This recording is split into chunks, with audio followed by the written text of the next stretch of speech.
இன்றைக்கி இந்த வீடியோவில் ரொம்ப சுவையான நல்ல காரசாரமான ஒரு சைடிஷ் ரெசிபி. டெய்லி என்ன குழம்பு செய்யறதுன்னு ஒரே குழப்பமாக இருக்கா? கவலையை விடுங்க. காய்கறிலாம் எதுவுமே சேர்க்காம ரொம்ப ஈஸியாக சிம்பிளாக செய்யக்கூடிய ஒரு ஈஸியான சைடிஷ் ரெசிபி தான் எப்படி செய்யறதுன்னு பார்க்க போகிறோம். அதுக்கு பெரிய லெமன் சைஸ் புளியை ஊற வச்சு கரைச்சி எடுத்து வச்சுருக்கேங்க.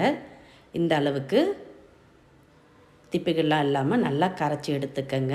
இப்போ இதோட மசாலா பொருட்கள் சேர்த்துக்கலாம்.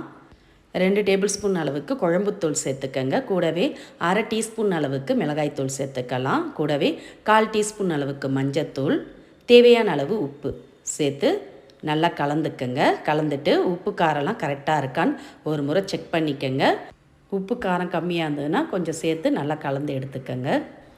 இப்போ மிளகாய்த்தூள்லாம் சேர்த்து புளிக்கரைசல் ரெடியாக இருக்குது. இது அப்படியே இருக்கட்டும். இப்போ ஒரு வானலை சூடு பண்ணியிருக்கேன். அதில் 2 டேபிள் ஸ்பூன் அளவுக்கு நல்லெண்ணெய் ஊற்றிக்கலாம். எண்ணெய் சூடானதும் 1 டீஸ்பூன் வெந்தயம், 1 டீஸ்பூன் ஜீரகம் சேர்த்து நல்லா பொரிய விட்டுடலாம். ஜீரகம் வெந்தயம் நல்லா பொரிஞ்சு வரட்டும். இதோட ஒரு 15 பூண்டு பல்லை உரித்து சேர்த்துக்கங்க. கூடவே ஃப்ரெஷ்ஷான கருவேப்பிலை சேர்த்து நல்லா வதக்கிக்கலாம். பூண்டு கருவேப்பிலாம் நல்லா வதங்கி வந்ததும் இதில் ஒரு பெரிய சைஸ் வெங்காயத்தை பொடியாக கட் பண்ணி சேர்த்துட்டு கூடவே மீடியம் சைஸில் ஒரு பழுத்த தக்காளியும் கட் பண்ணி சேர்த்து நல்லா வதக்கிக்கலாம். தக்காளி நல்லா மசிஞ்சு வெங்காயம்லாம் நல்லா வதங்கின பிறகு இதோட ஒரு அரை டீஸ்பூன் அளவுக்கு மிளகாய்த்தூள் சேர்த்து நல்லா கலந்துக்கங்க. இது மாதிரி வெங்காயம் தக்காளி சேர்க்க பார்த்து மிளகாய்த்தூள் சேர்த்து கலந்திங்கன்னா குழம்பு நல்லா கலர்ஃபுல்லாக இருக்கும். இப்போ நல்லா ஒரு முறை கலந்துட்டு இதோட புளிக்கரைசலை சேர்த்து கலந்துக்கலாம். புளிக்கரைசலை ஒரு முறை கலந்துட்டு ஊற்றிக்கங்க. ஊற்றி நல்லா கலந்துட்டு இதை அப்படியே ஒரு மூடி போட்டு கொதிக்க விடலாம். ஒரு 5 நிமிஷம் அப்படியே நல்லா கொதிக்கட்டும். குழம்பு கொதித்து கொஞ்சம் திக்காகட்டும். காய்கறிலாம் எதுவுமே இல்லாமல் வெறும் வெங்காயம் தக்காளி மட்டும் சேர்த்து இது மாதிரி குழம்பு ரெடி பண்ணிக்கங்க. இப்போ இதோட சேர்க்கறதுக்கு ஒரு மிக்சிங் பவுலில் 5 முட்டையை உடைச்சி ஊற்றிக்கலாம். 5 முட்டையுமே உடைச்சி ஊற்றிட்டு இப்போ இதுக்கு தேவையான அளவு கொஞ்சமாக மஞ்சத்தூள், தேவையான அளவு உப்பு சேர்த்துக்கலாம். சேர்த்துட்டு இதோட ஒரு மீடியம் சைஸ் வெங்காயத்தை பொடியாக கட் பண்ணி சேர்த்துக்கங்க. கூடவே ஃப்ரெஷ்ஷான கருவேப்பிலை மல்லியும் பொடியாக கட் பண்ணி சேர்த்து நல்லா கலந்துக்கலாம். நல்லா இது மாதிரி அடித்து விட்டு கலந்துக்கங்க. இதில் தேவைப்பட்டதுன்னா நீங்கள் மிளகுத்தூள் கூட சேர்த்துக்கலாம். இந்த அளவுக்கு நல்லா கலந்து விட்டு எடுத்து வச்சுக்கலாம். இப்போ இதை ஊற்றி வேக வைக்கிறதுக்கு பணியாரக்கல்லை சூடு பண்ணிக்கலாம். அதில் கொஞ்சமாக எண்ணெய் சுற்றிரும் விட்டுடுங்க. எண்ணெய் சூடானதும் ஒரு குழியிலையும் இது மாதிரி பாதி அளவு ஊற்றிக்கலாம். கலந்து வச்ச முட்டையை ஃபுல்லாக ஊற்றாமல் இது மாதிரி பாதி அளவு ஊற்றுங்க.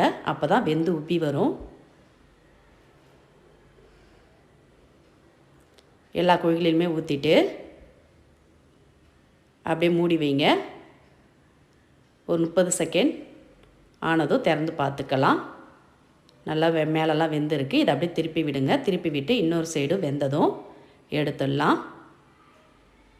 இது மாதிரி மீதம் உள்ள முட்டை கலவையை இதே மாதிரி பணியாரக்கல்லில் ஊற்றி எடுத்துக்கோங்க. சின்னதாக குண்டாக முட்டை பணியாரம் ரெடி ஆகிடுது.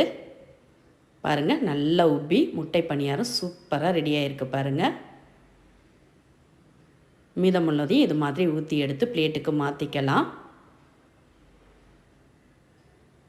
நல்லா உள்ளேயும் வெந்து செவந்திருக்கு. அடுப்பை மீடியமாக வச்சு இது மாதிரி முட்டை பணியாரத்தை ஊற்றி எடுத்துக்கங்க. இப்போ குழம்பு ஒரு 5 நிமிஷத்துக்கு மேலேயே நல்லா கொதித்து கொஞ்சம் திக்காக இருக்குது. நல்லா ஒரு முறை கலந்துட்டு இதில் நம்ம ஊற்றி எடுத்த முட்டை பணியாரத்தை போட்டுடலாம். 2 இடு ஊற்றி எடுத்துங்க. எல்லாத்தையுமே இதில் சேர்த்து அப்படியே அடுப்பை ஹை ஃப்ளேமில் வச்சு ஒரு 2 நிமிஷம் கொதிக்க விடுங்க. அப்போ தான் முட்டை உள்ளலாம் நல்லா காரம்லாம் இறங்கி சாப்பிட நல்லா சுவையாக இருக்கும். அப்படியே ஒரு 2 நிமிஷம் நல்லா கொதிக்கட்டும். நல்லா முழுகிற மாதிரி நல்லா கலந்து விடுங்க. நம்ம எப்பயுமே காரக்குழம்பு செய்வோம், ஆனால் இது மாதிரி முட்டை சேர்த்து ஒரு முறை வித்தியாசமாக செஞ்சு பாருங்கள். ரொம்ப சூப்பராக அருமையாக இருக்கும். இது தோசை, இட்லி, சாதத்தோடலாம் சேர்த்து சாப்பிட்டிங்கன்னா ரொம்ப அட்டகாசமாக இருக்குங்க. கண்டிப்பாக இது மாதிரி டிஃப்ரெண்ட்டாக நீங்களும் ட்ரை பண்ணி பாருங்கள். ட்ரை பண்ணி பார்த்துட்டு உங்களோட கருத்துக்களை கமெண்டில் தெரியுங்க. அவ்வளோதாங்க, நல்ல மணக்க முட்டைக்கார குழம்பு ரெடி. இந்த ரெசிபி பிடிச்சிருந்தால் வீடியோக்கு ஒரு லைக் கொடுங்க.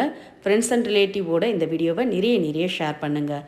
மறக்காமல் நம்மளுடைய சேனலையும் சப்ஸ்கிரைப் பண்ணிவிடுங்க. கூடவே பக்கத்தில் இருக்க பெல் ஐக்கானை ப்ரெஸ் பண்ணிவிடுங்க. அப்போ தான் நம்மளோட புது வீடியோக்கள் உடனுக்குடன் நோட்டிஃபிகேஷனையும் வந்து சேரும். மீண்டும் இது மாதிரி சிம்பிளான புதிய வீடியோவில் நாளை சந்திக்கலாம். நன்றி, வணக்கம்.